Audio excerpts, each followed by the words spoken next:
Hi guys, welcome back to Obsessed. Hey y'all. We've got P here for a very special episode. We also have Johnston's Marie.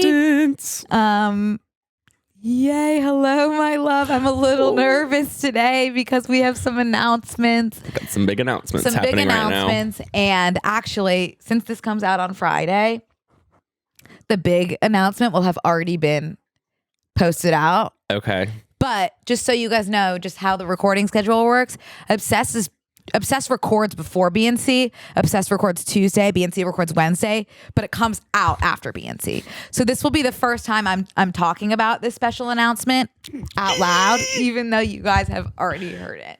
So that's I'm definitely feeling a little bit nervous. No. Well, Brooke, you don't always have to be a star. I know, but you do if you are going to be in the biggest boy band in the world. I gotten so worked up that I had thrown up on myself in my stroller. In my 14-year-old self, I said, those are hot men. And look at them now. They're like babies. That was kind of just like a casual interest, which I guess maybe a little bit more than casual.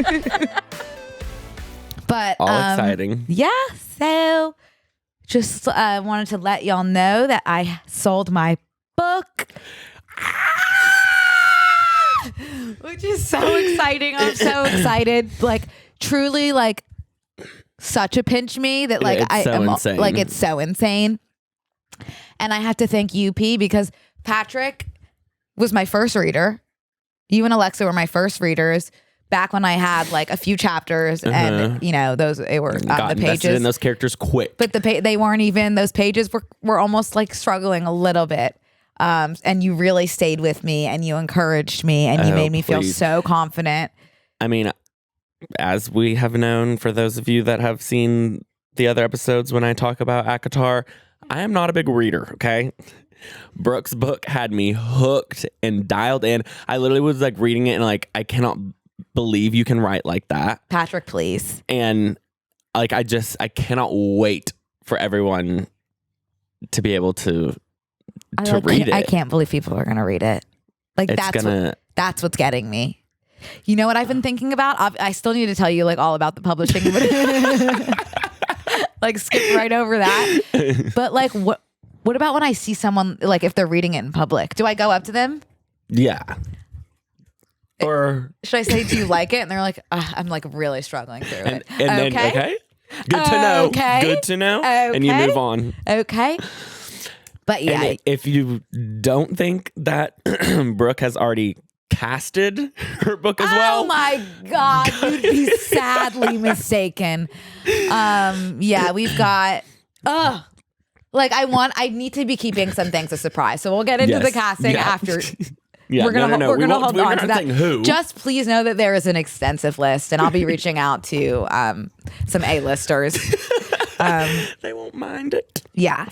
Okay. Oh my God, I can say the title and everything that's already out in the world right now. I've never said this out loud, but that's so exciting. Yeah, so the title of the book is Phoebe Berman's Gonna Lose It. Woo! I've been dying to just say Phoebe's name because this girl, like, she has been my whole life. Phoebe King Berman. She has been my whole life for the past 4 months. She is my best friend, my sister. Me, she's everything, and she has just been the biggest joy to write. Like, you are obviously such a naturally gifted writer, an incredible writer. Like, also these past it's been like 3.5 months. 3.5 months. It feels longer, doesn't it? Working your ass off. Like, you have been writing so much. I feel bad for my friends because. Usually, I'm usually a shut-in, but now it's just like can't do anything. No, because I have just been so locked in, and you know what? What's crazy is we have so much more to go. Yeah, we sure do. Yeah, so that's exciting. And okay, back to the publishing of it all.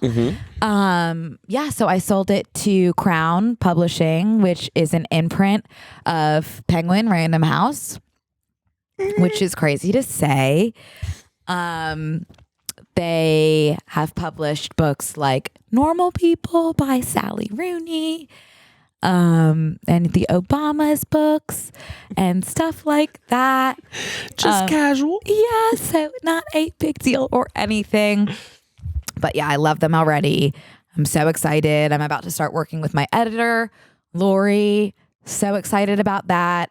Yeah, and I guess I can also tell you what the book is about, although you probably know that by now, but I have not said this out loud yet, so I'm really excited. It's about a girl with crippling intimacy anxiety, and she has set her mind on losing her virginity 30 days, and she has 30 days to do it before she turns 30. That was not well said. I was stuttering over all of that because I've never said the plot. Let me say it again in a better way. Okay, let's practice how I'm going to say what it's about. It's about a girl named Phoebe who has crippling I'm really struggling. It's about a girl named Phoebe who has, crippling anxiety and intimacy issues, and she is about to turn 30. And she has not lost her virginity yet. And so she sets her mind to lose her virginity before she turns 30. And she has 30 days to do it. And a lot of stuff happens along the way. Maybe she gets a crush or two or three or four or maybe five. No, just kidding. Not five, but definitely some. Okay. More than one. We'll say that. Yeah. So she just kind of finds herself maybe a little bit in over her head, almost, you could say. And then things kind of start to unfold and unravel as they do. Yeah. Does that sound right? No, that sounds perfect. And also, another theme in there. Friendship. Power of friendship. It's a lot about friendship and loving yourself and the love of friendship and how that can also be enough too as well. Also a lot of found family in there. Yes. A lot of different themes that we can tease apart once it's out, which I can tell you more about at a later date. So exciting though. Which is so exciting. I've told you a million times, but congrats. It really is it's so insane. Like what picture did you send the other day of it was the letter from yeah. That's going to be, it's so weird because everyone will have seen this already, but you guys, I have been planning my Instagram announcement. I was up all night doing it. And in it, you remember that letter I wrote to myself when I was in 6th grade? And it's the first video I posted on TikTok that was like, hey, are you still Jewish? That one that made no fucking sense. But in that letter that I wrote to myself, I wrote it to myself in 6th grade and I opened it when I turned 18. It said, "Are you a writer?" So I'm including that in my announcement dump also too. But that is just crazy. FBCs. Oh, there's a fuzz on here. Am I missing anything?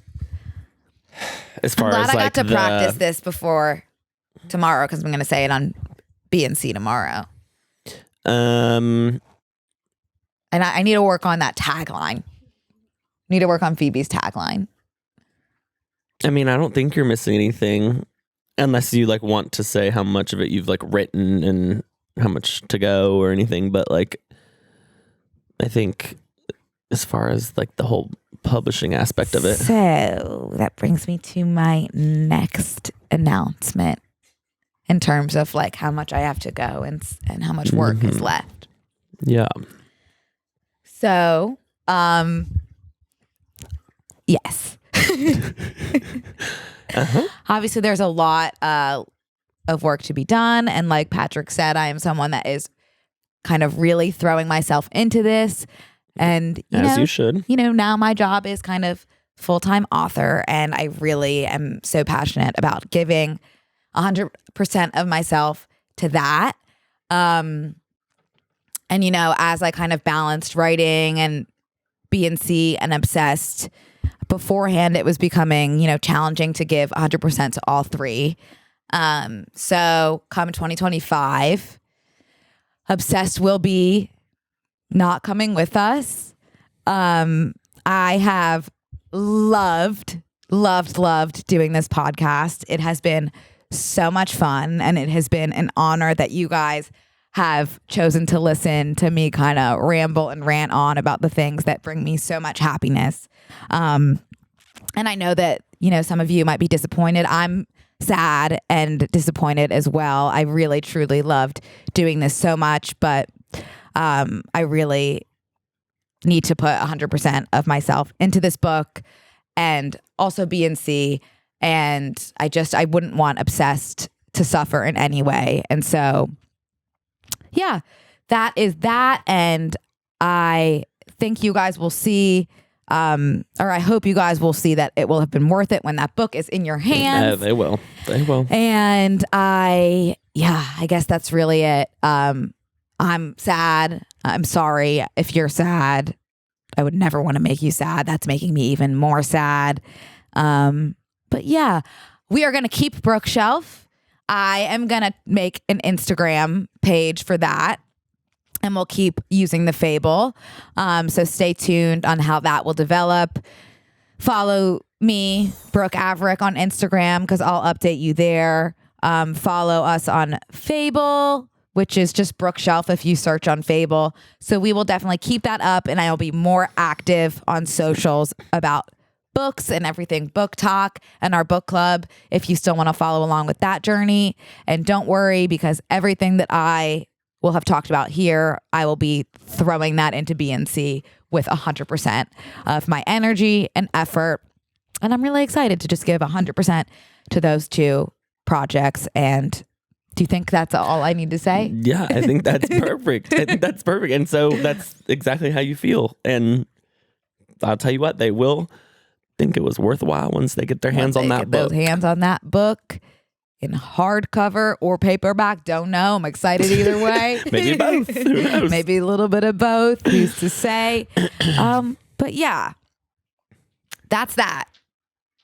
How are you? Beautifully said. Brooke, I'm good. I'm doing well.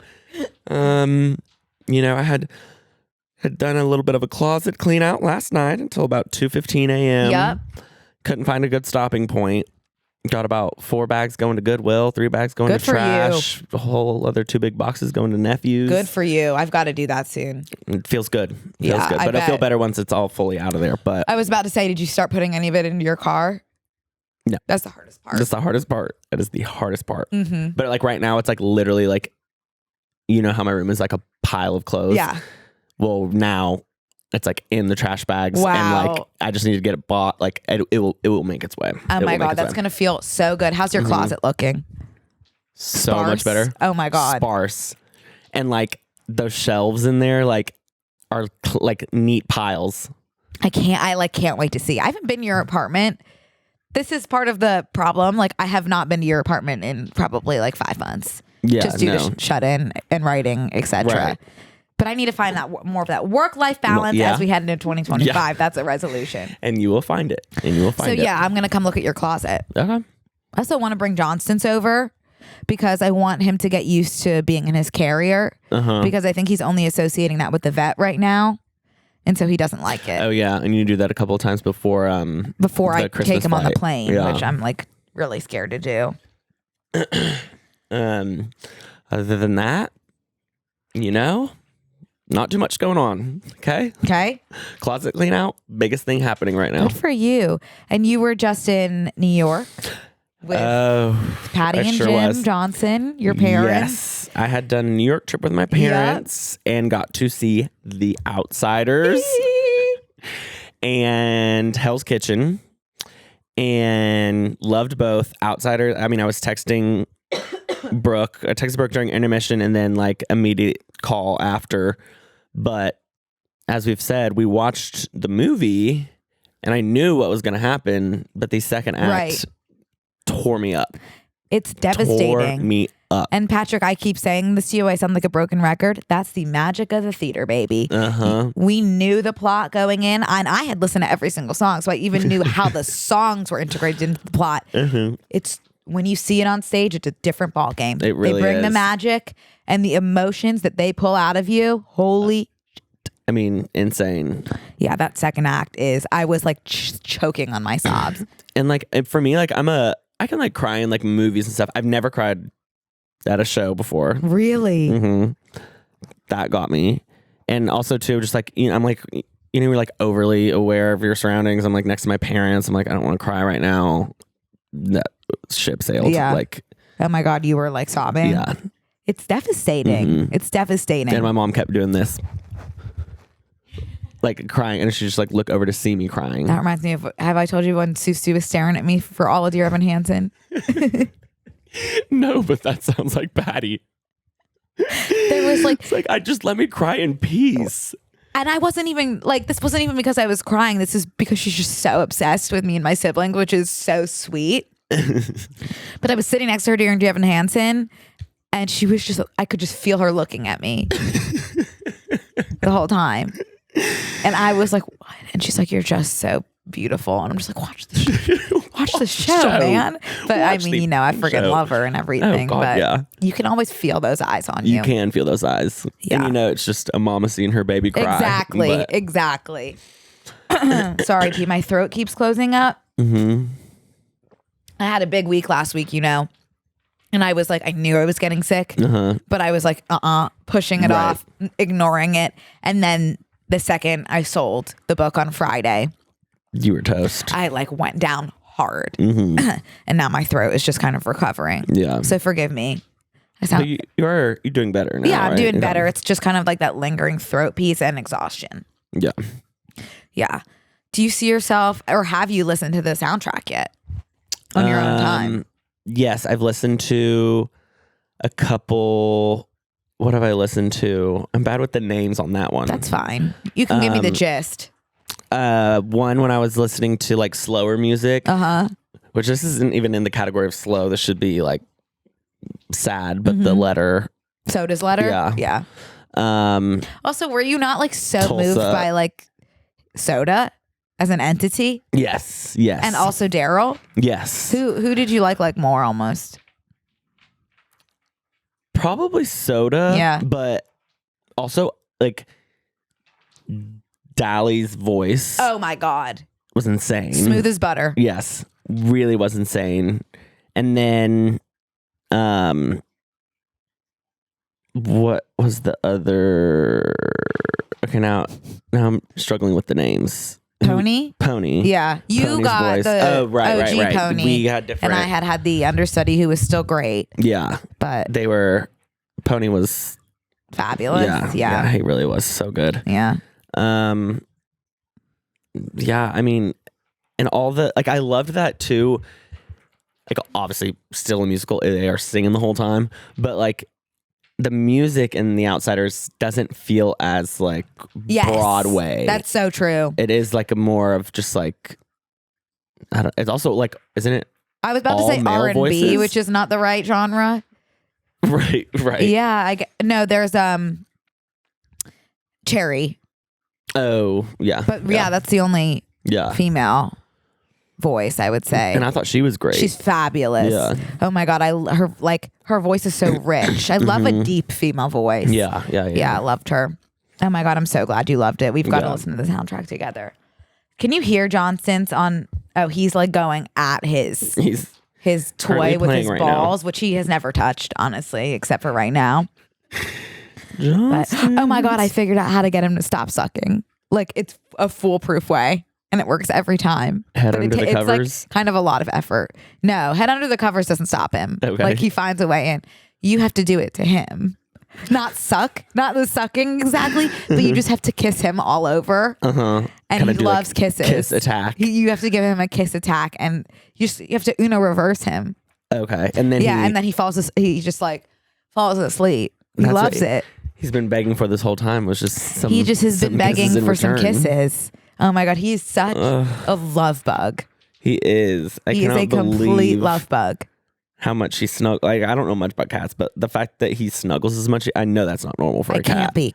It can't be. No, because it's not like, oh, like he'll snuggle with Brooke. Like, he's attached.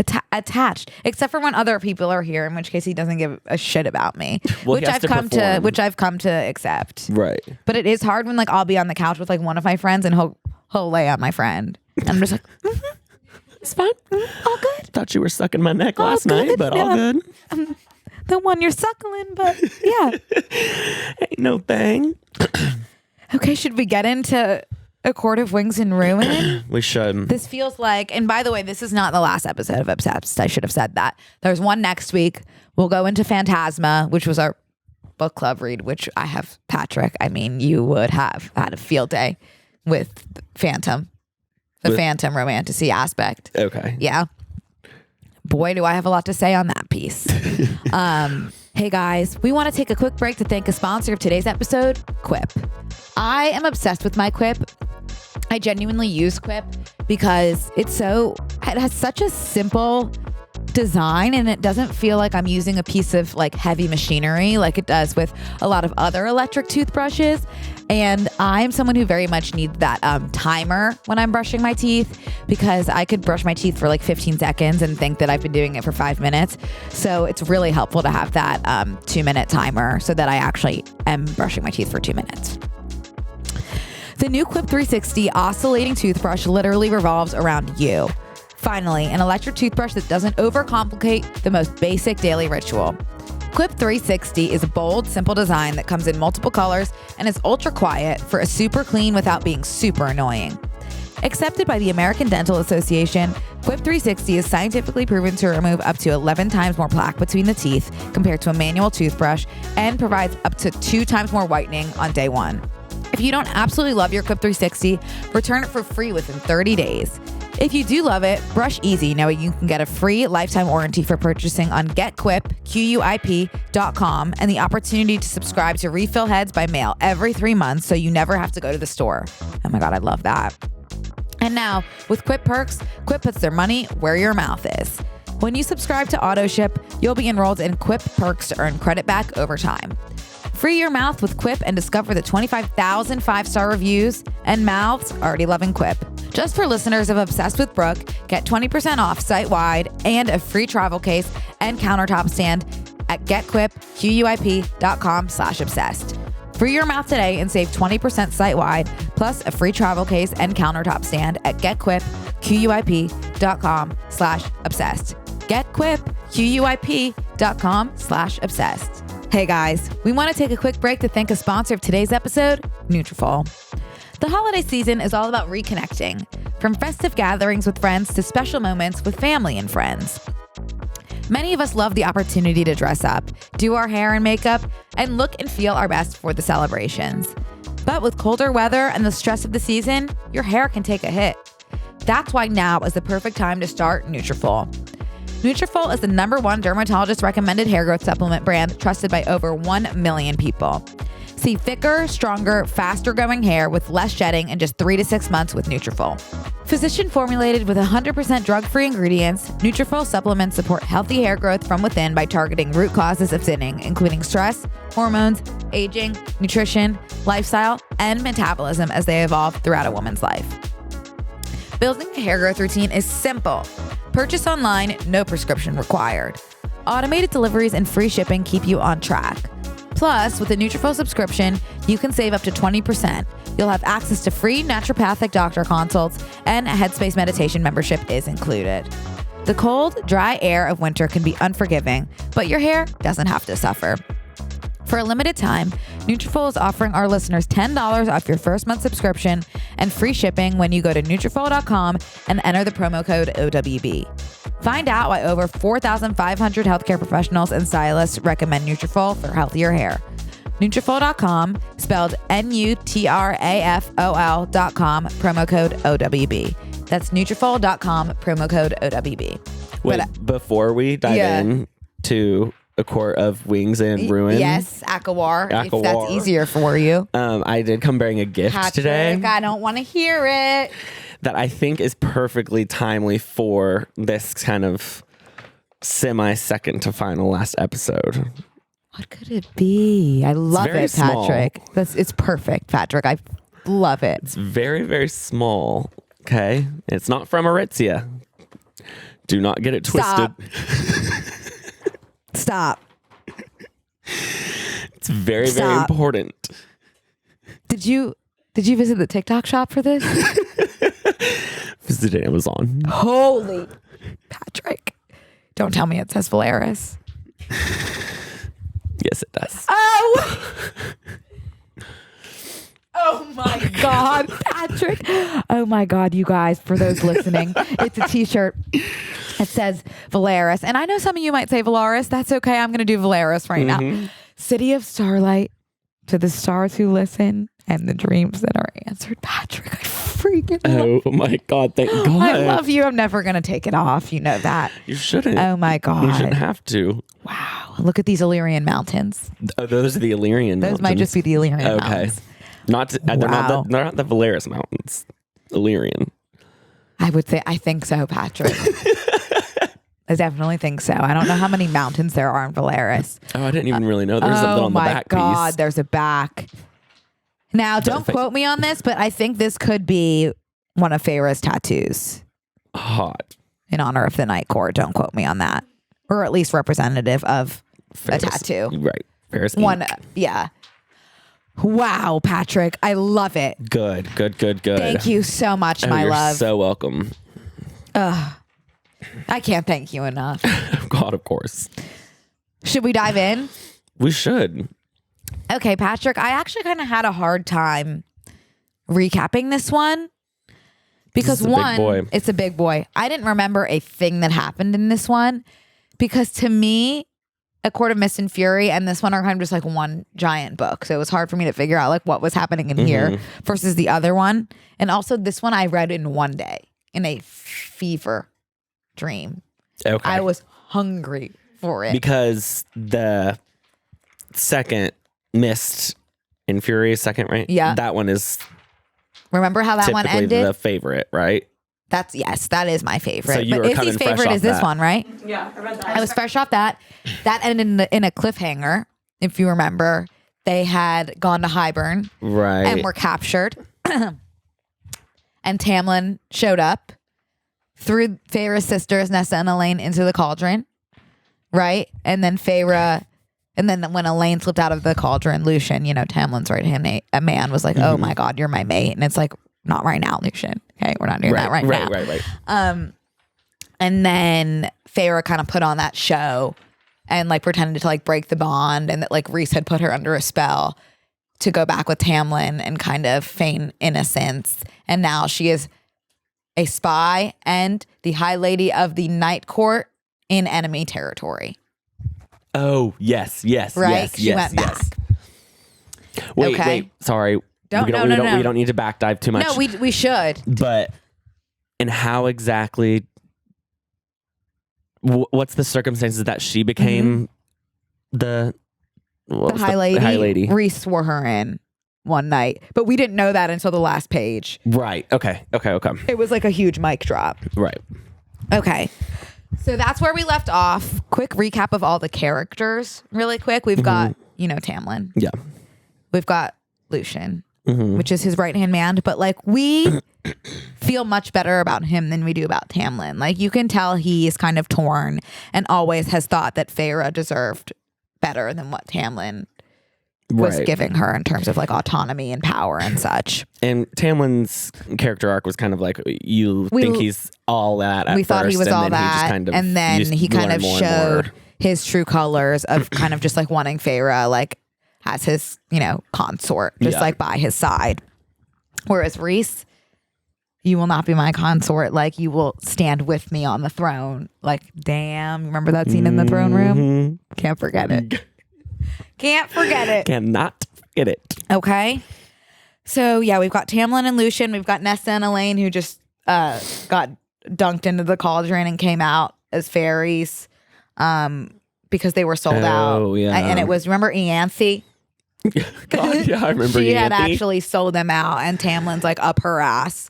And Rhys had been like earlier before he was even like before him and Feyre were like officially mates or declared their love, had shown Feyre a vision of Ianthe basically like assaulting him. So she's definitely like, Okay. she is a horrible person and Ianthe? kind of uses her Ianthe. Yeah, uses her sexuality really negatively, Patrick. Okay. Yeah. Especially for someone like Rhys, like that is horrible. He was used under the mountain with Amarantha, kind of had to be at her beck and call sexually for all those years Amarantha was doing that. under the mountain. Yep. Remember he was Amarantha's whore, quote unquote, Yes. quote unquote. So that's Because really I tough. just loved the title of being Amarantha's I know, whore. I know I don't you like love what that. comes with it. I know. do not like what comes with it. I know that. But I do love that title. I know. So yeah, Ianthe, horrible, like sold the sisters out, right? And then we have Azriel and Cassian. Remember, those are Rhys's freaking brothers, Okay. right? Yeah. They have both been like fatally wounded in that moment in Highburn. Okay. Yeah. Azriel had an ash arrow like through the chest, Yes, I believe, yes, and Cassian's yes. wings shredded. Okay, horrible.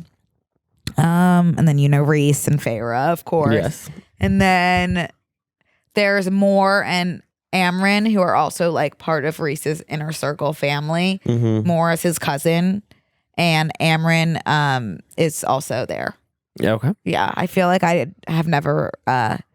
I feel like I connected to her the least probably, but she is there, and she, like, thousands of years ago was a different entity from a different realm, but has now been locked into a human body. Okay. But we don't know much about the entity. Okay. We don't know much about the entity Okay. that she was. And we got the Weaver. Okay. Yes. We will get to her, Patrick. I think The you're Weaver's got the skin cottage, right? Yeah, I think you're really gonna freak out at something that I reveal to you later down the line. I don't think I've told you this. Okay. I'm so excited. So this book starts out with a devastating flashback, Patrick, of the war that took place centuries and centuries ago, the first war with Highburn, because the mortals were slaves at this point, and there was a war that basically was like, no, we're not going to be doing that anymore. So it was basically fighting for the mortals' freedom. Rhys, of course, and his community was fighting on the right side of history for the mortals. Always. And then this flashback is during that war, where Rhys is basically like looking among a crowd of dead bodies and looking at the bodies with wings and like flipping them over to see if one of them is Cassian or Azriel, his brothers, God. and just kind of like really going into the devastation of war, kind of setting us up for the story that we're about to hear, because a war is brewing. Okay. A war is brewing because now that Amarantha is gone, Highburn now has full access to kind of come back and attack because they want mortals under their control again. And Rhys is very much like a war is coming. Okay. And remind me the state that we have Amarantha in right now. She's Dead. powerless. Dead. Okay. Completely dead. I wasn't remembering that she had Rhys left and us. Tamlin kind of offed her and all that. Okay. R.I.P. my baby girl. All right. See you later. Okay. So we've got Feyre in the spring court, kind of pretending to be in love with Tamlin. This is like the first 100 pages or so. I'm completely miserable because we don't hear anything from Rhys. Okay. We were just stuck with Tamlin. And basically, I'm kind of going to skim these first 100 pages. It's basically just Feyre trying to turn everybody against Tamlin. And kind of create a spring court that is like completely divided. Because And is she being secretive that she is now a high lady, or did everyone know? Oh God, yeah. No one can know that. Yeah, she's trying to So break. are they not being like, why are you? Well, she's trying to break them down from within because Tamlin, he has that treaty with the king of Highburn because he promised that he would help him in the war if he got Feyre back for him. So Tamlin is now like on the wrong side of history, working with Highburn. So Feyre is now like, I'm going to take you down from the inside. Okay. And she's trying to turn his people against him so that they don't fight with him. Okay. Because Tamlin also promised Highburn that they could use the spring court just to infiltrate the mortal realm easier that way. Yeah. Okay. Easier that way. Easier to do it that way. So yeah, Feyre spends her time and energy kind of turning them against her. Ianthe is like, by the way, I feel fucking horrible that I sent your sisters to the cauldron. I had thought that was what you would have wanted. Well, yeah. She's like, I figured you would love if they were high fae like you. And Feyre is basically just like, okay. So, and she basically makes Ianthe's life like a living hell, which is nice during this time. I'm just so obsessed with the name Ianthe. I know. I also read it as Ianthe. I was like reading it. That was one of those names where I would just kind of be like, and kind of move on. But I learned on that TikTok could be a good cat name for me. Ianthe. Oh, you would name your cat Ianthe? Yeah. I would think you would want to name your cat Bone Carver. Well, yeah. Or Weaver, almost like the Weaver. Well, 2, Bone Carver, Weaver. Well, 4, Anthe and Amarantha. Yeah. Oh, okay. Yeah. That makes sense. You could just do like all of them. Yeah. Yeah. Bone Carver, Weaver, Amarantha Johnson. Yeah. Yeah. Amarantha Johnson actually Sounds got a little something to it. sounds really good. If you got an orange cat, that would be cute too because she had red hair. Amarantha did? Yeah. She really is horrible though. That's fine. I love the name. And she's always up to something, you know? You got to, like, can't take it so seriously. Right. That's true. Okay. Feyre's turning everybody against Tamlin. She turns Lucien against him, basically. And Lucien, you can tell this whole time, is like ready to drop Tamlin. Like he's ready to be on the right side of history. He's having these doubts. And he's kind of like becoming Team Feyre. Okay. So we do love him, but he's also like, will not shut up about Elaine. Which makes sense because that is his mate, but also like she's probably going through the damn ringer. So it's like, give her a minute, man, you know. And Feyre also doesn't know how her sisters are doing right now because Rhys took them back with him. So they are now in the night court. So she really knows nothing. She can communicate loosely with Rhys down the mating bond. But they don't have too much communication because they don't want anyone to be able to like catch on. Wait, why are the boys not telling her where her sisters are? They know that they're in the night court being taken care of. Feyre knows that. She just doesn't really know how anyone's doing. I see. She's just like completely cut off. So yeah, basically Feyre lets Tamlin kind of like explode in anger, which he does, but she lets him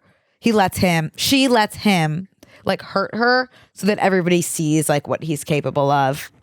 And then everyone is completely like, Tamlin, you suck. And then basically one day a crew from Hybern comes because Tamlin's like, yeah, come. Like, I'm going to help you like scope out like the easiest place in the wall for you to infiltrate. And in that group is Jurian. You probably don't remember him. I kind of do, just the name. The name rings a bell. Jurian. Wait, is everyone from, if you're from Hybern, assumed you're bad? Yes. Or they're good people yes, from... assumed you're bad. Okay. Yeah.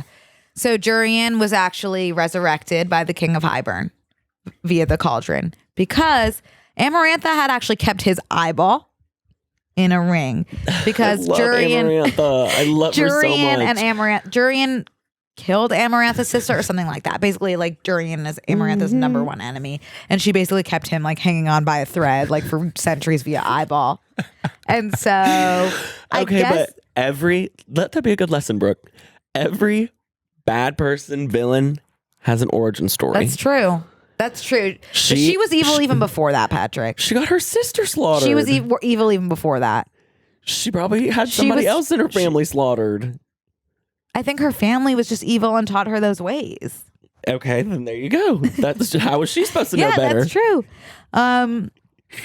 But yeah, Jurian was obviously resurrected via eyeball just to kind of be like the King of Hybern's right hand. So he sends him. And I also like don't know, like Jurian was against Hybern, I would think. So I don't know why the king was like, you're the right person for me to resurrect. But anyway, that's neither here nor there. Because he's immortal. But I guess technically not anymore that he's been made via cauldron. So, oh my God, Jonathan's like going absolutely apeshit. Anyway, Jurian goes over with the crew from Hybern and also the king's niece and nephew who are like complete freaks. And Jurian's from Hybern or no? He was from the I want to say he was from the mortal realm. And then everyone's like, oh, yay, Jurian, thank God you're here. He's presumed to be completely evil. Feyre and Tamlin and Lucien go out to look for holes in the wall with the Hybern crew to like help them figure out how Hybern can infiltrate. And then basically shit goes down when that happens. Feyre ends up getting in a tussle with the niece and nephew, ends up killing them, but plants because she has those mind altering powers that Rhys has, because remember she got powers from all of the High Lords when they resurrected her. So she has Rhys's like mind bending powers. So she's able to implant it in all of Spring Court's heads that she was attacked by the niece and nephew, which she technically was, but that Tamlin kind of just like let that happen. Ooh, which I don't think Tamlin was even on site for that. Okay. Well, hold on. If Jurian was brought back to life. How come it's like the king's decision? But I thought all the high lords had to be there. He used the cauldron. Okay. He used the cauldron, that's which a is like workaround. workaround extreme power. Okay. Yeah, okay. extreme, most powerful. The cauldron is it's the mother. It's And life. this whole situation, Feyre is trying to get the cauldron. Exactly. That was Okay. a big thing in the second book. Like they're still looking for the cauldron, Okay. and Hybern That's has right. it. They know Hybern has it, and the cauldron has the power to bring down the wall and basically like world domination. Okay. So it's in the wrong hands right now. Right. Hold on. I have a So Harry Potter and the Elder Wand. 150. We just need to get it and Yes. put it in the people that have good in their heart. Right. They're trying to get the cauldron back, and Hybern right now is looking for spots in the wall to take the wall down via the cauldron. Okay. Okay. Also, during this time when Feyre is having this tussle with the niece and nephew, Ianthe is completely assaulting Lucien. Okay. Okay, so Feyre is actually able to mind control her at this time and has Ianthe smash her own hand into smithereens, Okay. which is a pretty powerful scene, and also completely distorts Ianthe's mind. So basically Okay. leaves the spring court in shambles. Now has this niece and nephew dead, Ianthe completely maimed, planted in everyone's head that like they Hybern attacked Feyre and Tamlin did nothing about it. And now she tells Lucien, like, I'm heading out. I'm going back to my home, the night court. You can come with but me or not. She deserves that. She Yeah. put in work. She put in work. She's like, you can come with me or not. And Lucien is like, yeah, I'm coming with you, baby. I'm coming with you. So we've got Lucien on our side. The thing is, obviously, they have poison in their systems via the Okay, so the thing is, because the niece obviously- and nephew had been poisoning them slowly. Okay. So yeah, they obviously have the Feybind in their systems. But is she doing like romantic time with Lucien right now? No, But he's crushing on her. no, his mate is Elaine, her sister. Oh, okay. He's okay. addicted to Elaine, which is Yes. partially why he's headed with Feyre. He won't shut up about it. Okay. Which I guess that makes sense. Like that's what mates. That's what That's what happens. mates do. Elaine, like, by the way, like could not have been less interested when he was like, "Oh my God, you're my mate." She She's also engaged to mortal. to someone back in the mortal realm, Grayson, who she's Okay. still in love with. Oh, Lord. She could not be less interested in Lucien. Okay. Sorry, I have something going on. Okay. Now, because of the Feybind, they can't use magic to get back to the Night Court. So here begins a very long and harrowing journey to the Night Court. Okay. Have I told you about Lucien's family? No. Lucien he was from the Night Court. Okay. Mhm. His father is the High Lord of, did I say Night Court? Yes. He's from the Autumn Court. Okay. His father, Baron, High Lord of the Autumn Court, horrible guy. Okay. Okay. His brothers, horrible people. Lucien was in love with a mortal and they killed her Okay. because of her status. Okay. And so he ran. He was like, I'm headed out. And so that's why he was in the spring court. Now it could be a bit traumatizing. Very traumatizing. And he to this day, loves a mortal girl, even though now Oh my God. So true. Elaine is. Yeah. He's always had those mortal attachments. Yeah. He's almost never had like a place. Patrick, you could almost call him a misfit. Okay. Maybe an outsider. And he's got that robotic eye. Well, yeah. Of course. That kind of goes without saying. So they're making their harrowing journey. They do have to stop in the Autumn Court to rest. Unfortunately, Lucien's brothers find him. They attack Feyre and Lucien, and they can't really use their magic because of that Feybind. So Wait, which bind? the Feybind, the poison. Oh, okay. So they kind of like narrowly escape, but they do escape. And also, like, kind of fun that, like, people think they're starting a fight with just, like, Feyre, like, whatever. Little do they know the power she has. Patrick, they literally have no idea that Like, she they has are toast. She has powers from all 5 of the High Lords, and she's the High Lady of the Night Court. People think she's just like some random ass girl. It is really so crazy. Then they keep going. They make it to the Winter Court. We are intercepted again by Lucien's brothers, Eris and the other 2. I don't even know their names. Doesn't matter. Mm-hmm. They seem to be really winning the fight. They have got Feyre like grabbing her by the hair in their clutches. Feyre can't use her power. Then Patrick, like I seen from a friggin' movie, Cassian crashing down on the ice. Okay. Come crashing down on the ice, siphons blazing. Okay, you remember their siphons? Cassian and also Azriel crashing down on the ice. Okay. They have these siphons, which are basically like big like stones in their armor. Because they are too powerful. They are two of the most powerful Illyrian warriors. The most powerful. Them and Rhys, the most powerful Illyrian warriors of all time.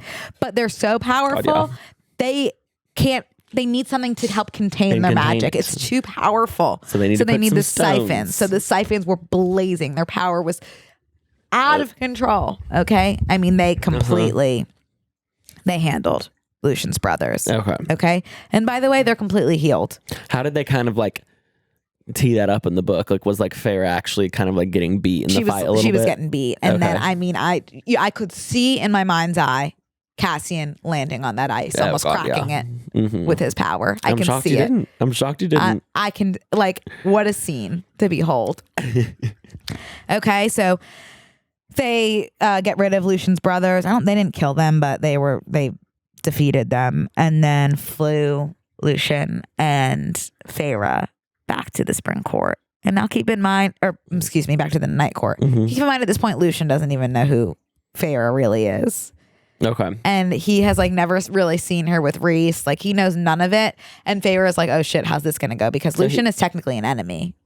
And he's literally just thinking this is like my boo thing's sister, right? Like he has no idea. Like he doesn't know she's the High Lady of the Night Court and he does not know the extent of her power. Okay, because she was not doing full blown power in some of these fights, right? Not at all. Okay. Partially because she's not like she doesn't want to show people that, right? And also because of, that Feybind, right?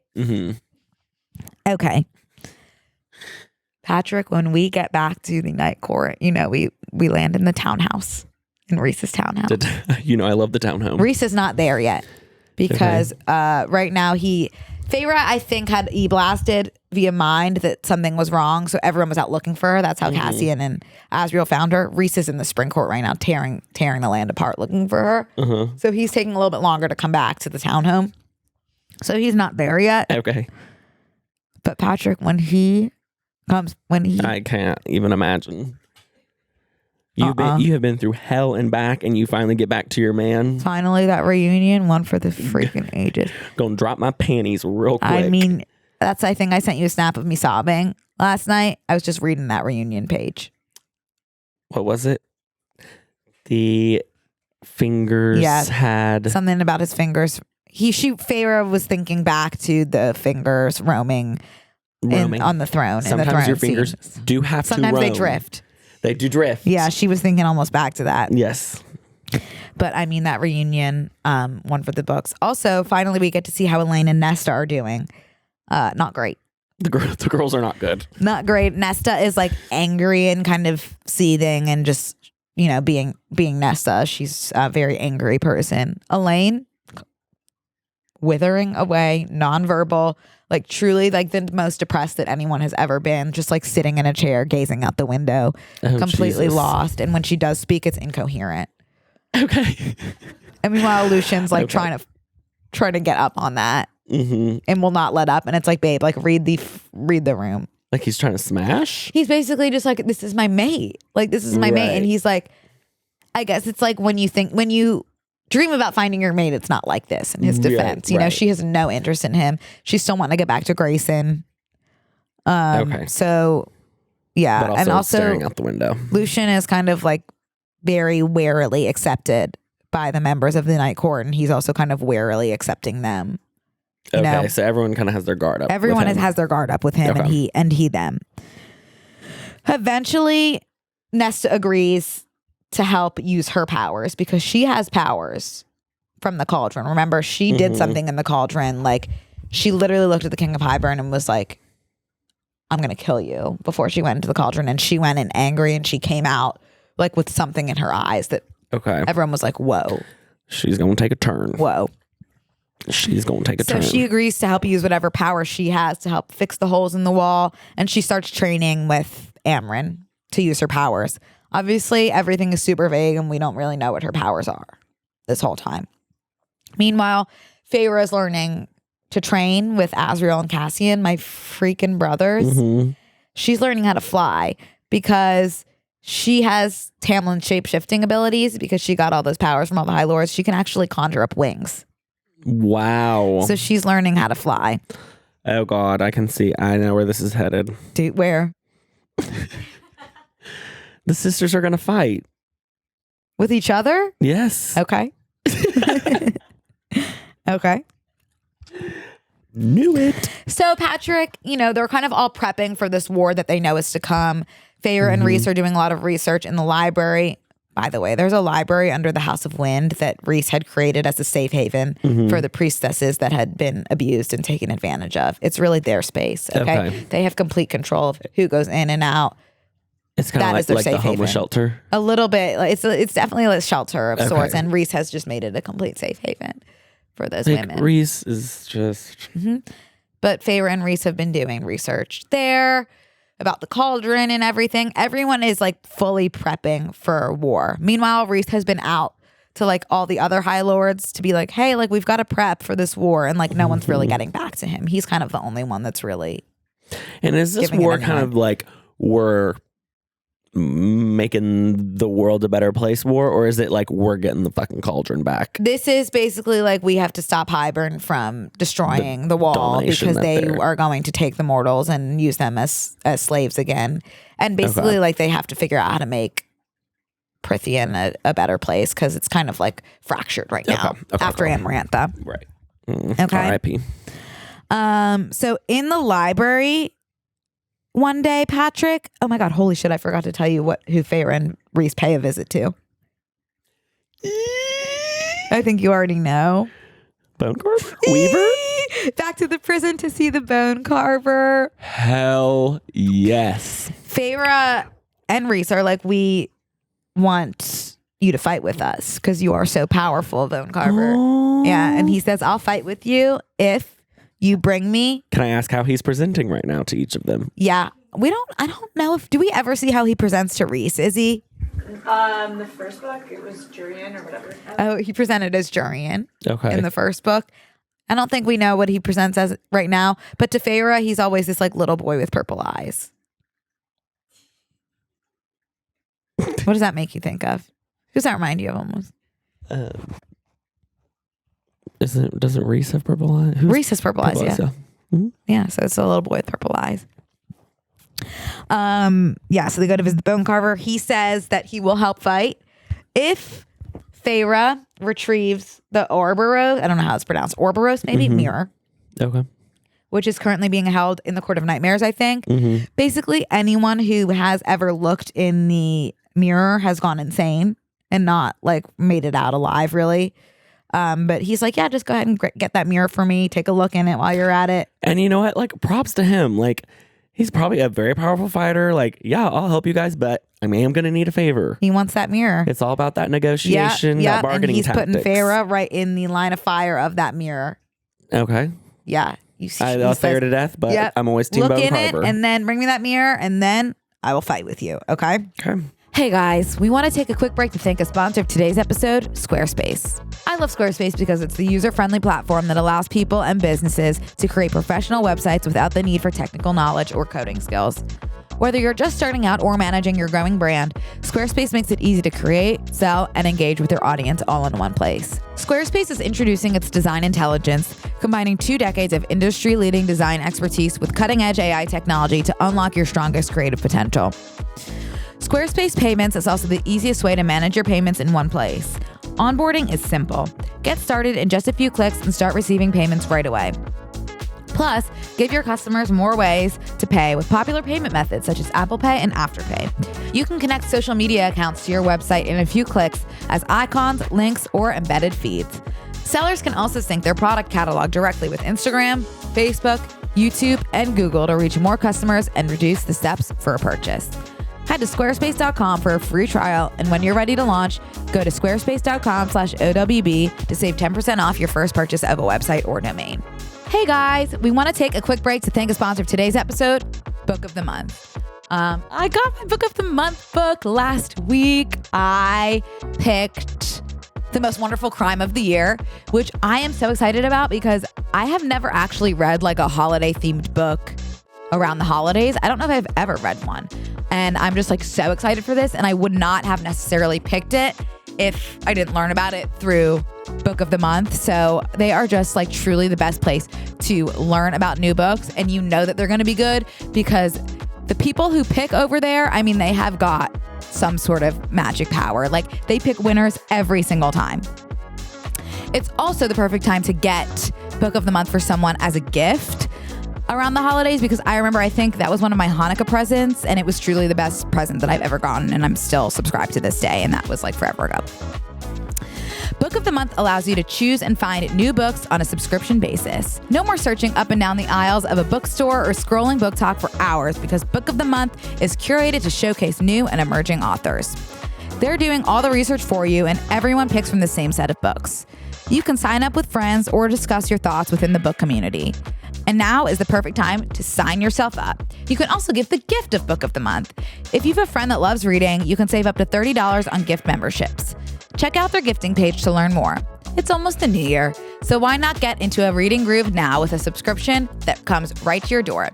If you guys are interested in trying Book of the Month, you can join and get your first book for just $5 with code TINSEL all December. And when you sign up, make sure to select Obsessed with Brooke in the survey. Again, head to bookofthemonth.com and use code TINSEL, TINSEL, in all caps to get your first book in December for $5. So they're really rallying the troops right now. Mm-hmm. One day, Nesta and Feyre are in the library doing research. Yes? Can I make a prediction? Absolutely. Because all my predictions so far have been spot on. Spot on. I think the mirror is going to have a different effect on Bone Carver. If he's presenting differently to everyone, he's going to look in the mirror, finally see himself. Very interesting. Finally see himself. Very interesting, which is Patrick. something he needs, okay? Yeah. Imagine living a life where everyone has seen you as their worst nightmare. That's not Not right. necessarily worst nightmare. Imagine living a life where everyone has seen you as something else, okay? How are you supposed to have an identity are like you? that? Patrick, really, really good point. I love that. I love that Thank you so insight. much. Love you, Bone Carver. Basically Nesta and Feyre, they're in the library and they are ambushed by Highburn soldiers. Okay? They're basically like, you, pointing at Nesta, took something from the cauldron. We want it back.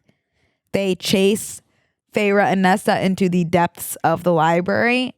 There is an entity living in the bottom of the library. Okay? It's kind of just like this creature of darkness. And it's like a running joke in like the ACOTAR world that like Cassian, like that is his greatest fear, is whatever is living in the bottom of the library. Okay. He's like this strong soldier afraid of nothing except for that monster that lives in the bottom of the library. I will not go near that. Rhys dared me to look at it one time. Will not go near that again. Okay. But we never really know what it is. Oh, they never tell you? Well, it's just like confusing. It's just like darkness. Okay. And he seems sweet, honestly, by the time Feyre gets down to him. She's like really being cornered by these soldiers. And she's like, can you kill them, please? The darkness. And he's like, I will kill them if you make a bargain with me. I just want a buddy. Like, bring me a friend down here. Get me a buddy and I will kill them for you. So she's like, done. I'll get you a friend. She makes a bargain with the darkness creature who we later learned is named. I obviously don't know how it's pronounced. I've been saying Braxis. Braxis. I've been calling him Braxis. Okay. So she makes a bargain sounds like with Braxis. That sounds like a name like Channing and Tristan make up for like someone named like Braxton or like something. That's Braxis. yeah, Braxis. Yeah, Braxis Hicks contractions. But yeah, then Cassian ends up coming to get Feyre from Braxis, who honestly, like, I don't see why he's so terrified of Braxis. He seems to be a great guy, but Cassian is like, Jesus H, like not this creature again. But yeah, I just wanted to touch base about Braxis because he does come back later. Just wanted to establish him as a character. Okay. I don't have a prediction about Braxis right now. So meanwhile, back at the house, Elaine has been spouting off gibberish and Lucien has just been like watching her from afar. And then Asriel, who's really been able to connect with Elaine during this time, is like, You guys, I don't think she's talking gibberish. Like, I think she's actually like saying something. Okay, hell yes. And it turns out she's like this gibberish that she's been spouting about like mortal queens and whatever. Old lost language. No, it's English. Okay. But it hadn't been making sense. And then Azriel kind of figured out, she's telling us that there is another mortal queen that we don't know about. Because remember, all the mortal queens turned evil and were allying with Hybern because they wanted an eternal youth from the cauldron. Uh-huh. And then one went in after Nesta and came out a crone. Right. So they're evil, but Elaine is like saying, no, there is one good one. And she is somehow able to tell them exactly where the mortal queen is, I think, and who has her. And Lucien is like, I'll go get her. Okay. Of course, because he's just like, you know, doing anything I think for her. he's doing anything for her and needs a mission. So This he's is actually heading off on that reminding me journey. of Hunger Games Catching Fire when the woman who has gone insane is saying tick-tock, Tick-tock, tick- tick-tock. Patrick, yeah, was her name Annie? What was her name? Doesn't matter, I guess, but Mhm. totally, you're right.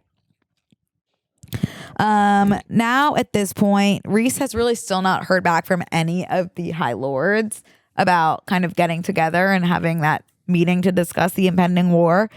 But at this point, the Summer Court is being attacked by Hybern. And I don't know if you remember in the second book, Feyre had ended up stealing that special book of breathings from the Summer Court from Tarquin, the High Lord, yes. which Amren has been trying to decode this whole time because that will help with the cauldron. Uh-huh.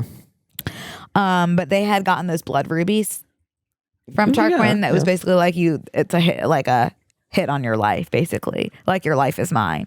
And they're obviously Okay. not welcome back in this Summer Court. But they invade or attacking Summer Court because that's where the book was, or that's where the book still is, or not It to definitely, do with the book. I don't know if it has to do, I don't remember if it has to do with the book, but they're being attacked by Hybern. Okay. Maybe it does have to do with the book. I don't remember. And obviously the only people that go to help are Feyre and Moore and Rhys and that crew. Mhm. And they end up, completely like saving the day and saving everyone in the Summer Court from Hybern. Tarquin is still pissed, by the way. He's like, I will forgive the blood rubies because of what you just did for And remind me my of Tarquin's territory. position High Lord of the Summer Court. Okay. He's like, I will forgive you and like I will get rid of the blood rubies, but like I'm still pissed off right And now. he's on the good side. He's a right? great guy. Okay. He really Okay, is a okay. great guy. He just was obviously very betrayed by them. Wait, and also are Feyre and Rhys doing romance during this time? Happy to be back Yes. together. Yes, but it is Nothing kind like of detailed, just like happy. yeah, they're happy, but they are really getting ready for that war. Okay. Now, Tarquin, I think this is what made him agree to meet with all the High Lords. I love the way you think say Tarquin. I think that's his name, but I'm not, or how you pronounce it, but I'm not sure. Tarquin. Also, Helion, who's the High Lord of the Day Court, I want to say, he's agreed. I'm not remembering the name of the High Lord of the Dawn Court. So it definitely starts with a K. Okay. But he's like, y'all can come to the Dawn Court because it's like close in the middle and you can meet here. Okay. So they do kind of get the gang together to meet. Tamlin is not there when they get there. And also Baron, the High Lord of the Autumn Court. All I can think about is Baron Lucian's Trump. dad. Yeah, that's true. He's like an asshole and he's also not there yet. But the rest of the High Lords are there. Okay. Eventually, they're talking. People are still kind of wary of Rhys because of his role under the mountain, kind of like serving Amarantha, even though we know he did that to help his court and save and get everyone's attention away from Valeris and his family and everything like that. But everyone else doesn't really know that. So people still don't like him, which is like really paining Feyre because she knows his true colors and his true intentions. Eventually Baron shows up with his sons who are horrible that tried to kill Feyre, and Tamlin does end up showing up. Okay?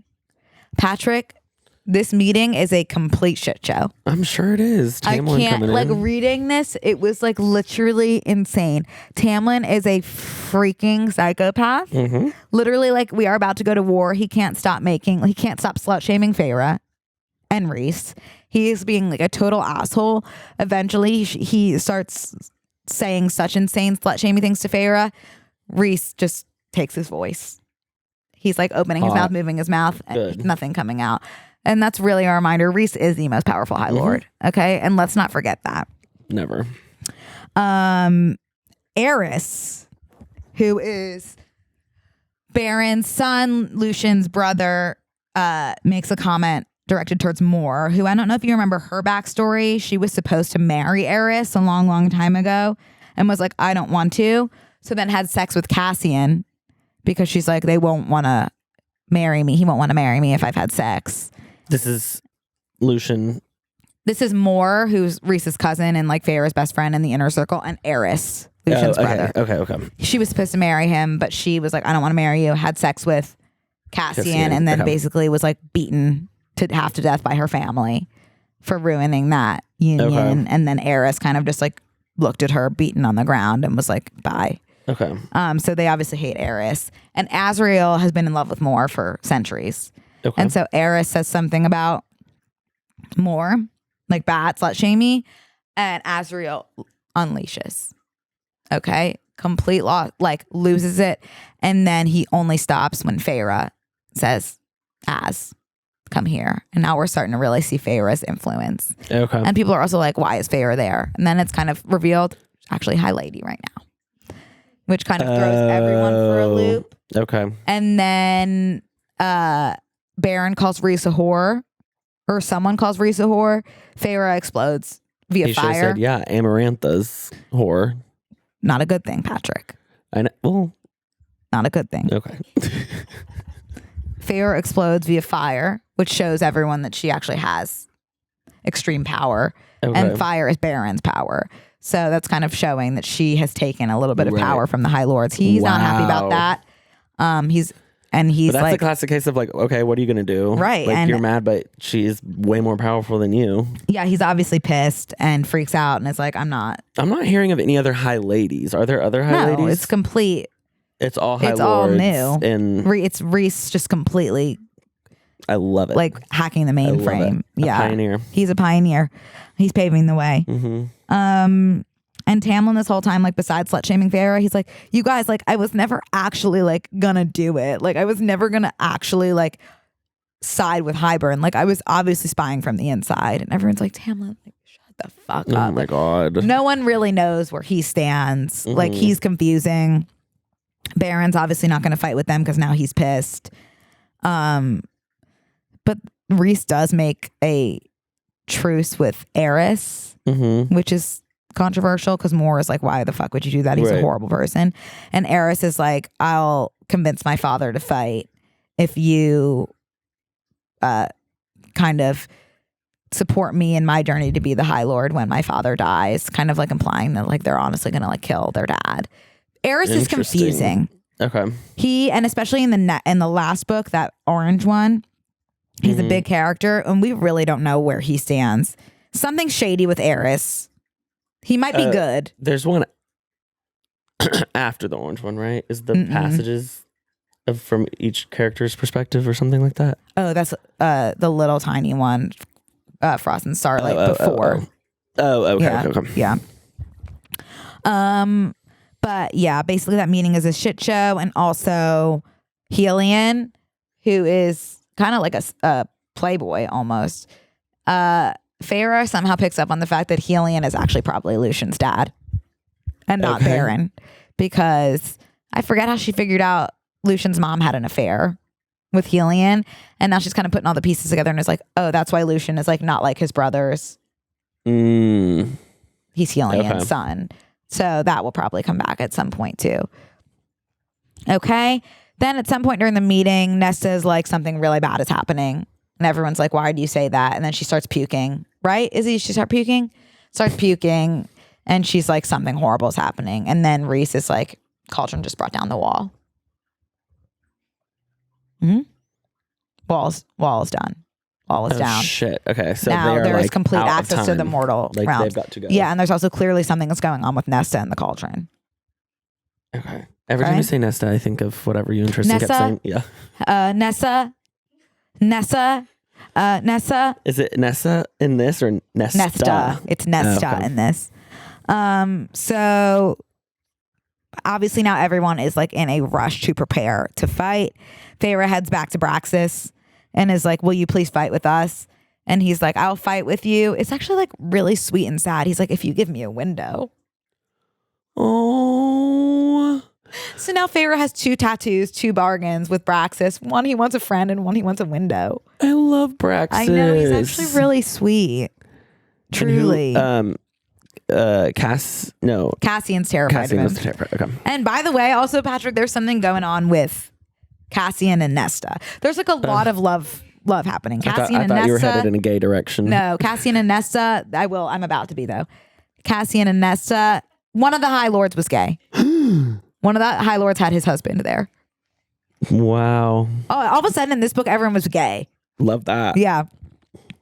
But yeah, Nesta and Cassian are like have some banter, even though Nesta's like evil to him. Clearly, she's into him. And but who did Nesta mate with? Nesta? No one yet. Elaine mated with Lucien. Elaine is also engaged to Grayson in the mortal realm. Okay. There's also something sweet going on with Elaine and Azriel at this point. And Azriel has been in love with Mor for centuries. Okay. Does that make sense? Complete. So yeah, we've got Braxis on our side now, and now Feyre and Elaine and the crew go to the mortal realm where the wall is now down. They go to Grayson's, who has this mansion. He's super rich, and he has not seen Elaine since she has turned into High Fae, and he's famously known for hating fairies. So obviously, right away, he's like spitting in her face. He's like, who's famously known?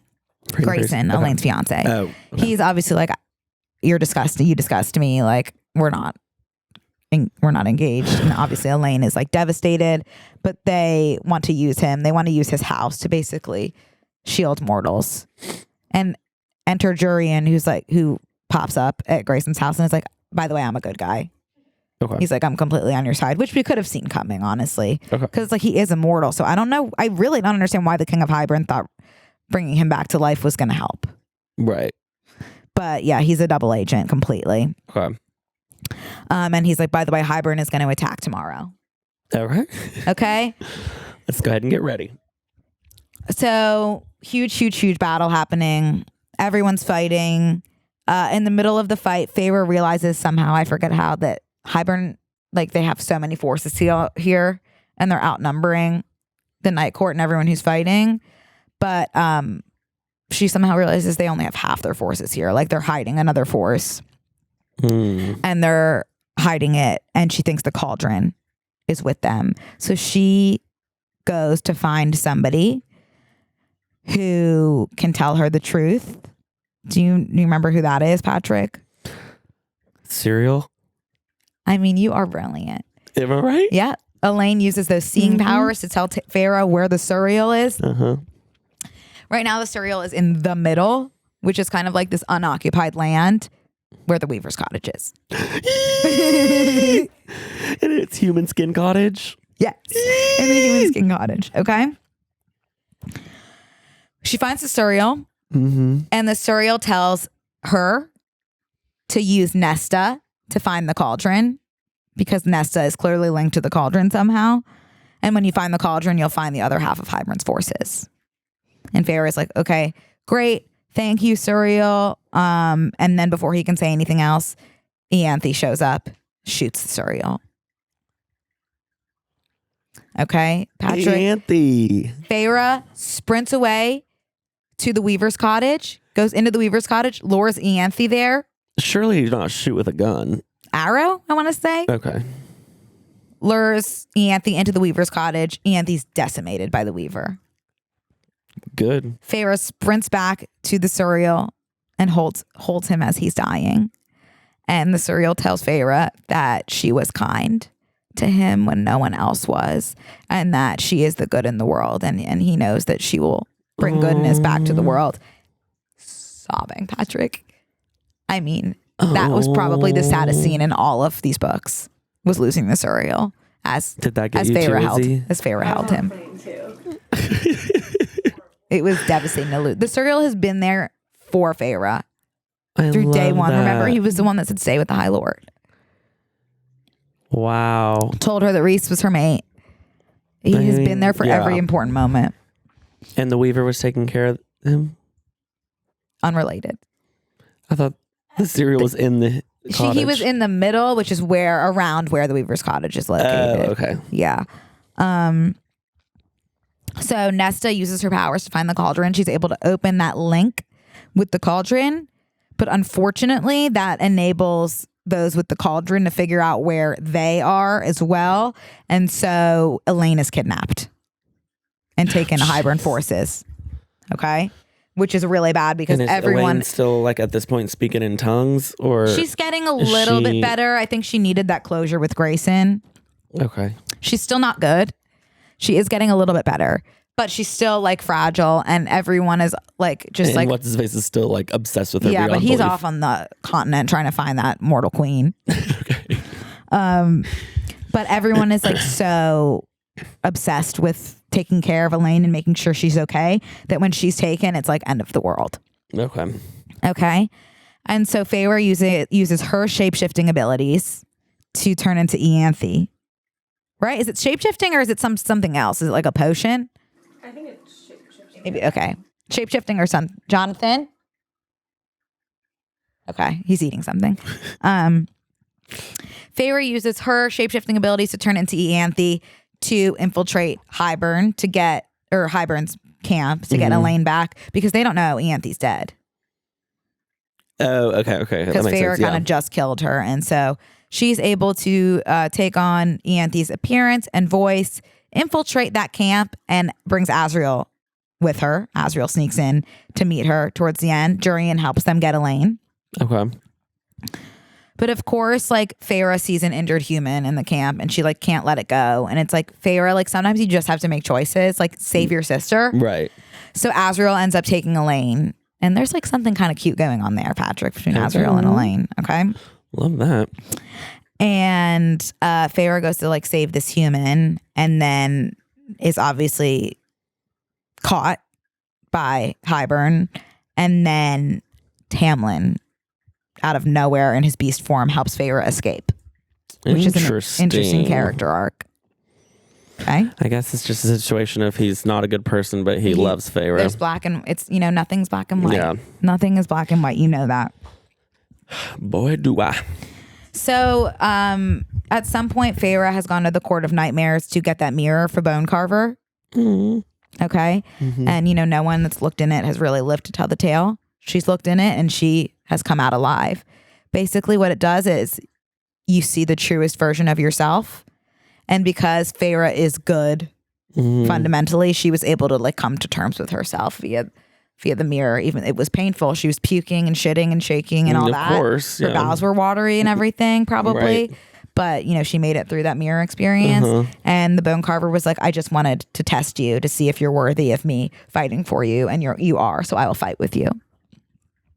So now we've got Bone Carver and Braxis. That is literally my family. That is your family. Wait till you see who else joins us, Patrick. We've got Bone Carver and Braxis on our side. And thanks to Rhys, we also have the Weaver. I had no clue they were going to be in this big battle scene. Yeah. So now we have like the final battle happening. And by the way, this is like the last 100-something pages of the book when in every Sarah J. Maas book, it's 500 pages, 500 to 700 pages of like building up, 100 pages, final pages, action dump. Okay, so now we're entering the final battle, which I don't like battle scenes, Patrick. I'm always disoriented. There's too much happening. So I will probably do a horrible job explaining this battle scene. Rhys is like, we're not going to win. Basically, they're so outnumbered. But like slowly but surely, like people start showing up. Like Tamlin shows up. They've got Braxis, Bone Carver, Tamlin's Weaver. fighting with them. Tamlin's fighting with them. Baron shows up. Even Grayson. Even Grayson shows up, Patrick. What the hell is Grayson going to do? Actually, don't really know. Did he make it? I don't even know if he lived to tell the tale. A lot of people are dying in this battle. Grayson is fully mortal, right? Yeah. It's like, babe, like you can stay home. Maybe they're doing arrows and stuff. I don't know. I don't remember, but lots of Illyrians are killed. And Nesta is so related to the cauldron, she feels that it's about to bust. And she screams to Cassian. She says, Cassian. Honestly, first time she said his name, I think, because she's been so like, no, I don't like you. I don't love you. She screams bloody murder to him to save him. And so he drops to the ground, but his soldiers all die. And that's going to haunt him. But Nesta saved him. Oh, jeez. Hey guys, we want to take a quick break to thank a sponsor of today's episode, Blueland. The holidays can create even more waste than usual. Each year, Americans throw away 25% more trash from Thanksgiving to New Year's. Now, there's a way to help eliminate waste and get your holiday shopping done at the same time with Blueland. Blueland is on a mission to eliminate single-use plastics by reinventing cleansing essentials to be better for you and the planet. The idea is simple. Grab one of the beautiful Forever bottles, fill it with warm water, and drop in a tablet to get cleaning. Refills start at $2.25, and you don't have to buy a new plastic bottle every time you run out. You can even set up a subscription or buy in bulk so you never run out of the products you use the most. From cleaning sprays to hand soaps to toilet cleaner and laundry tablets, all Blueland products are made with ingredients you can feel good about. For a limited time, Blueland's hand soap is getting a festive upgrade with a beautiful chocolate box inspired gift set with cozy scents like toasted vanilla, that's my personal favorite, wintry pine, and sweet chestnut. It's the perfect gift for your loved one or for yourself to reduce waste. I love Blueland because not only are you ditching single-use plastics, but it actually works and it smells good. My counters are clean and my mirrors are streak-free. The products are truly foolproof and look nice in my home. Blueland has a special offer for listeners. Right now, get 15% off your first order by going to blueland.com/OWB. You won't want to miss this. Blueland.com/OWB for 15% off. That's blueland.com/OWB to get 15% off. Now, Patrick, I bet you're wondering, where has Feyre's father with the bum leg, who's never done anything, Yes. been in all of this? Yes. Obviously, he's about to roll up with 3 massive ships. God, yeah, he knew. The ships are called the Nesta. He's at the head. Nesta at the head. Okay, at the helm. The Elaine and the Feyre at the helm. Yep. Okay. So he has been rallying an army this whole time, unbeknownst to everyone. Imagine how powerful that is. Haven't seen your dad rolling up in a ship with your name on it. So he's going to go ahead and do absolutely not one thing. Okay. During book 1 and book 2, end of book 3, rolling up with an armada. Okay. Okay. Do we know how he got word that his girls needed him? I forget. Do you remember, Izzy? Maybe Lucien found him. Lucien was found the Mortal Queen, and I think sent Feyre's dad. I honestly, the details are murky. Okay. But he does show up with the armada. Okay. Okay. Cassian is very badly wounded. At one point, his wings are shredded. He's about to die. Nesta is like, you have to get up. You have to get up. You can tell at this point, like, she is in love with him. And he's like, he turns to her and he says, my only wish in this life was to have more time with you. And they kiss, which was really powerful. Okay. Does he live? Oh God, yeah. He ends up living, but I see a mating everyone happening. definitely has their wounds from this war. Okay. Nesta comes like face to face with her father, who she has like blatantly like been very cruel to. A lot of it is warranted in her defense. Like she has hated her father her whole life for not watching out for them and for making Feyre do it and so on and so forth. So she has come face to face with her father, who unfortunately in front of her eyes is murdered by the King of Highburn. Completely decapitated. Dear Lord. So then Nesta in return. And the dad's immortal too, right? Yes. A mortal. Yes. And okay, then, like, what are the mortals doing showing up to this fight? I don't know. That's a great question. Like, y'all, at the end of the day, are not going to help. And the thing in fantasy books is it's kind of just like people are willing to fight with the understanding that they're going to die for the greater good. And I can't relate to that. Right. God bless our troops. As I am heading God bless in our the opposite troops. direction. But that really is like the mindset. Like Cassian's ready to die. Like they're all ready to die. Right. Rhys gave a speech at the beginning that was so powerful, Patrick, that he's basically like, you have all made life worth living. Let's go ahead and die. Wow. Yeah. Azriel at this point has given Elaine his sword, Truth Teller, which is an act of whoa. Because Azriel will not give anyone that sword. Okay, but he's giving Elaine that sword. That sword is his baby. He gives Elaine that sword. I mean, I'm thinking back to book 1 when we thought Elaine was annoying and pick me. Right. She still is a little. Well, Patrick, she actually uses Truth Teller while the King of Hybern and Nesta are having a face-off. She's from behind stabs Truth Teller into the King of Hybern's neck, and then Nesta is able to fully decapitate him. So those girls took him out. Sisters. Okay? Sisters. So that's great. Now remember, this whole time Amren has been working on something with the Book of Breathings. And so she's like, Feyre, I need your help. Meet me at the cauldron. And she basically kind of like tricks Feyre into putting her hand on the cauldron and doing something. And it's very clear that she is going off book and doing something that Feyre is like, oh my God, this Amren's on the dark side. Like Amren is betraying us. This part is a little fuzzy for me as well, but it turns out that what Amren was doing was turning herself back into that original monster form that she used to be thousands of years ago. Wait, but she already knew Amren was bad because she killed the Suriel. No, it's Ianthe. Damn it. Amren's in the inner circle. And remember, she used to be a monster, but now is contained in the human form. Okay. But she goes off book and turns herself back into the monster. She knows that when she turns herself into this monster, she will not remember her old life. Like she will be gone, basically. But as this monster, she will be able to win them the war, basically, because she can take all of Hybern out, really, in her monster form. So she does that, Patrick, and we lose her. And as she does that, the cauldron explodes because she kind of exploded it in that time. And then, Amren's dead.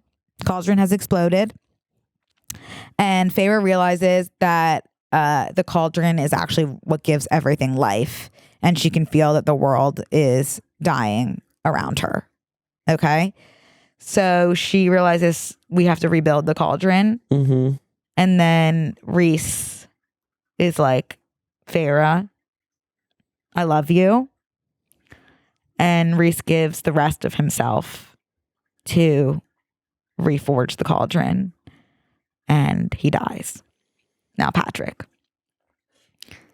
Okay. Patrick, before I had read this book, I saw a spoiler.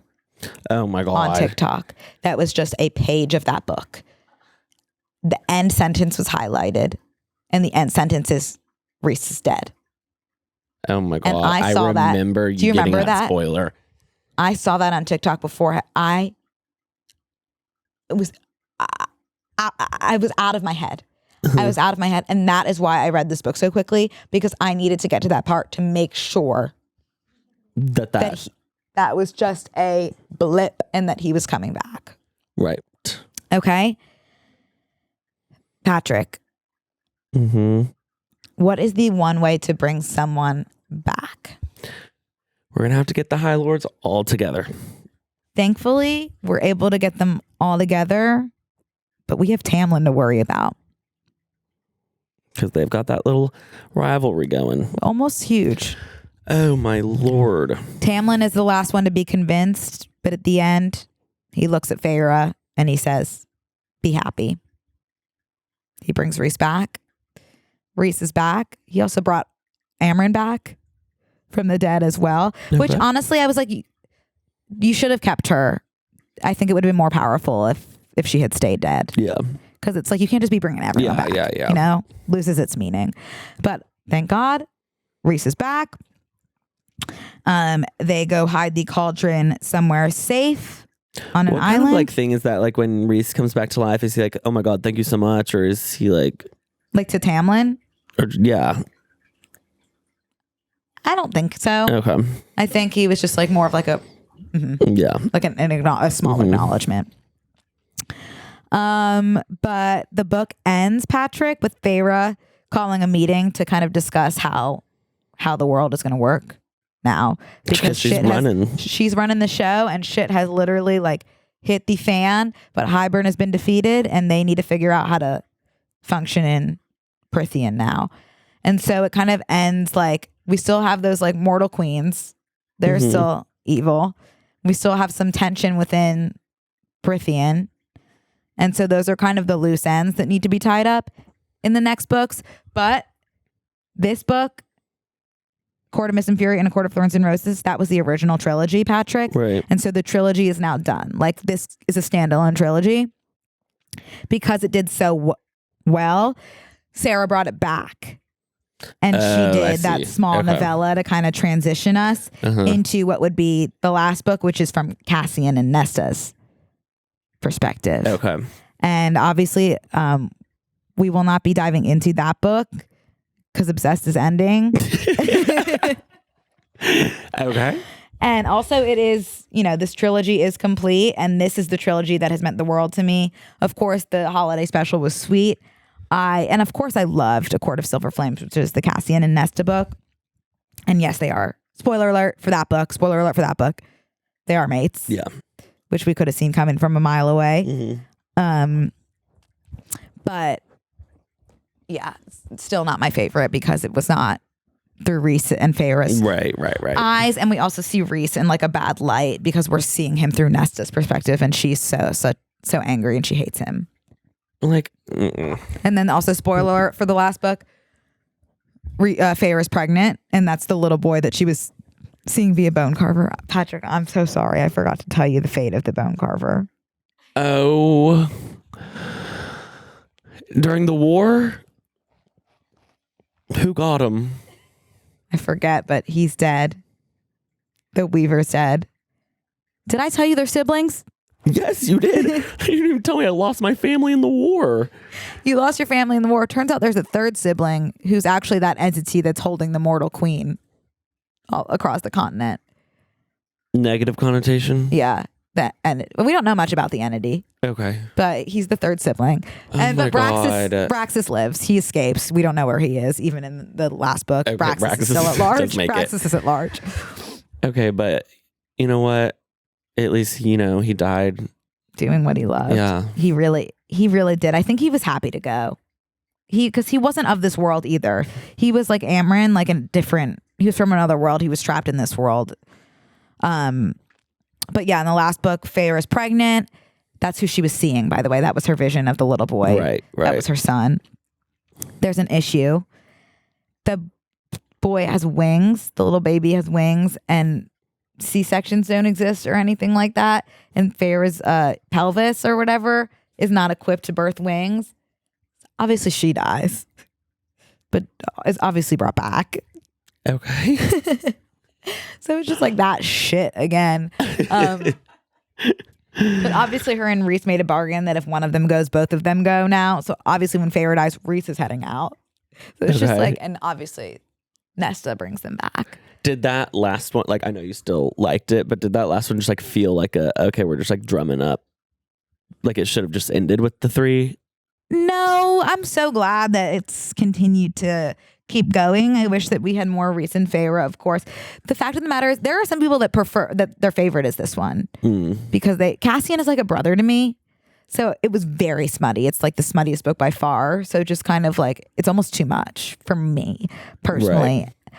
And Nesta is also like a family member to me. So I was just kind of like not needing to be reading about them having like so much sex in such graphic detail. And but the next book, Patrick, which SJM has not given us any information about, we are hopeful that it is about Azriel and Elaine and Lucien and kind of like a love triangle there. That's what the fans are hopeful for. Izzy, I just spoiled the whole last book for you, didn't I? No. I mean, yeah, but no. I feel literally terrible. Holy shit. I feel literally terrible. There is more stuff, obviously. I'm hating this one. So okay, Izzy hates it. But I still feel horrible. I'm so sorry. But there's a bonus chapter that some people might not even know about the bonus chapter. It's online. You can access it via Reddit of Silver Flames, which is Azriel's chapter. And it is, I mean, it almost gave me a Court of Mist and Fury feels. Like, I think Azriel could be my guy. Whoa. Yeah, Azriel could be my you would guy. move on from Rhys? No, God, no. But like, I think he could be right there too. And in the bonus chapter, he goes to kiss Elaine and he's so horny. But he's stopped by Rhys because Rhys is like, you literally cannot kiss her because her mate is someone like we're actually trying to ally with their family. So you can't get in the way. So it's also forbidden love. Are you looking for Rhys for Bone Carver? No, I'm just like she loves a good like little quote or like dialogue at the end of a chapter. Like a mic drop? Uh-huh. Yeah. Let us know what you're reading. Oh, okay. Well, the first one I had read was I am Faye. I was once human. Now I am. My name is Feyre. I was once human. Now I am Faye. I would like to rediscuss or negotiate the treaty. Yeah. Was that the last sentence of the book? No. What's the last sentence of the book? Well, I'm currently reading when he brushed his wings against mine just because he could, because he wanted to, and we'd have an eternity of nights to do this, to see everything together. A gift. All of it. It really is such a gift. Oh, that was the last. That was it. Yeah. Damn. And that's it. Any questions? I mean, I feel like I was like asking as you went through. You really are so attentive. There's nothing kind of outstanding. I mean, like, I guess a fun question is like, who's your Rhys and Feyre in like terms of casting? Oh. Rhys is like, how could you cast? Mm-hmm. And I was opposed to this because it's been floating around for years. People have been like, Jonathan Bailey is Rhys. And I was like, I don't, obviously I think Jonathan Bailey is the hottest man alive, but he also is not what I pictured as Rhys. Mm-hmm. But honestly, now I'm just like, yeah, let's just do it, man. Yeah. Let's just do it, man. I mean, he is, even though he's not like how I pictured Rhys to look, he is also the hottest person to exist. So it makes sense. Feyre, I picture as like Barbara Palvin. You know who that is? Mm-mm. She was a Victoria's Secret model, or still is. I don't know. She's married to Dylan Sprouse. Oh, okay. Just like really pretty. I feel like they're gonna end up in the like Barry Keoghan's gonna be popping in there somewhere. There's no way. He's got that Faye look. Patrick, on what planet? He's got that otherworldly look. You think he could maybe be like Charles a Melton. Highburn soldier? Yes. Charles Melton. Mm-hmm. Like we're doing hot. Yeah. It is going to be something, right? Apparently. I thought something, but we don't some know. deal was happening. There was a Hulu thing that fell through. Interesting. But like we really like mum is the word. I just feel like if they like treat this like they did with that oh my god, what's the Rings of Power show? What is that? Game of Thrones? No. Lord of the Rings. They like made that show Rings of Power. Like, and that was like the biggest budget that I think TV has ever had. If not just like with Amazon. But like if they just like throw so much money at it, it really I feel like people will be. Yeah. I also think that Throne of Glass would be an even better screen adaptation than A Court of Thorns and Roses. Yeah. Because it could just go on forever. Yeah, that's true. But obviously I'd love to see them both. It'll happen. Praying. Like that is crazy that I'll get to see that in my lifetime, hopefully. But R.I.P. Thanks for coming. Our last ACOTAR debrief and our last obsessed together. I can't thank you enough for being such a staple on this show. Seriously, Obsessed would not. Literally, there is no Obsessed without your episodes. I really think that they have been my favorites. They've been so truly fun. You are just my best friend, my light. Oh my god, I love you so much. B. I hope that we can keep talking even after the podcast ends. You mean it? I do. I hope that we can stay in touch. I hope we can too. I really hope we can stay in touch. Yeah. All right, everyone. Yay, rebook. Yay. And also sorry about it all. And Not at all. But you get one more. One more. You get one and more. I will see you then next week. I love you. Love ya. Make sure to read Phantasma.